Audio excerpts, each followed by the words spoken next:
रुको। जूते के साथ तुम सिर्फ मिट्टी नहीं, बुरी शक्ति अंदर ला रहे हो। लोग इसे परंपरा समझते हैं, लेकिन असल में यह शुद्ध विज्ञान है। जूते के नीचे मिट्टी के साथ बैक्टीरिया, पैरासाइट और हेवी मेटल चिपके होते हैं। जूता बाहर उतारने से घर का इंडोर माइक्रोबायोम सुरक्षित रहता है। इसीलिए पूरी दुनिया में इसे पब्लिक हेल्थ हाइजीन प्रिंसिपल माना जाता है। हमारे पूर्वज ये बात बिना माइक्रोस्कोप के समझते थे। परंपरा नहीं बदली थी, हमने उसे समझना छोड़ दिया। रुको, पानी खड़ा होकर मत पीना। ये कोई छोटी आदत नहीं है, ये वो गलती है जो रोज रोज शरीर के नेचुरल बैलेंस को चुपचाप बिगाड़ देती है। खड़े होकर पानी पीते ही पानी सीधे नीचे गिरता है। न पाचन को समय मिलता है, न नसों को संतुलन।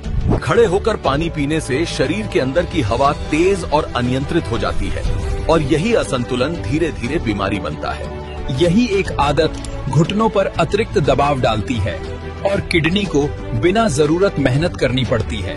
जब तुम बैठकर पानी पीते हो तो पानी धीरे धीरे पचता है और हर अंग को उसका सही हिस्सा मिलता है। हजारों साल तक इंसान बैठकर ही पानी पीता था। उस समय कमर दर्द, घुटनों का दर्द आम नहीं था, क्योंकि तब जीवन में जल्दबाजी नहीं, अनुशासन और समझ थी। पानी वही था और शरीर भी वही था, लेकिन हमने डाइजेशन को खराब नहीं किया, हमने उसे बेहतर बनाया। रुको, नहाते समय पानी सीधा अपने सिर पर मत डालो। ये आपकी जिंदगी की सबसे बड़ी गलती हो सकती है और ब्रेन स्ट्रोक दे सकती है। साइंस के मुताबिक हमारे सिर का तापमान शरीर में सबसे ज्यादा होता है और पैरों का सबसे कम। हमारा दिमाग गर्मी के प्रति बहुत सेंसिटिव होता है। जब हम सीधा ठंडा पानी गर्म सिर पर डालते हैं तो थर्मल शॉक लगता है। दिमाग की बारीक नसें झटके से सिकुड़ जाती हैं, जिससे ब्लड प्रेशर बहुत तेजी से बढ़ता है। यही कारण है कि दुनिया भर में सबसे ज्यादा हार्ट अटैक्स और पैरालिसिस के केस बाथरूम के अंदर ही देखे जाते हैं। खासकर सर्दियों में ये गलती जानलेवा है। सही तरीका, पानी हमेशा पहले पैरों पर डालें, फिर घुटने और आखिर में सिर पर। बॉडी को तापमान एडजस्ट करने का मौका दें। सुरक्षित रहें। चाहे घर हो या गुरुकुल। क्या आपने कभी सोचा है कि हमारे यहाँ खाने के समय शोर मचाना क्यों मना था?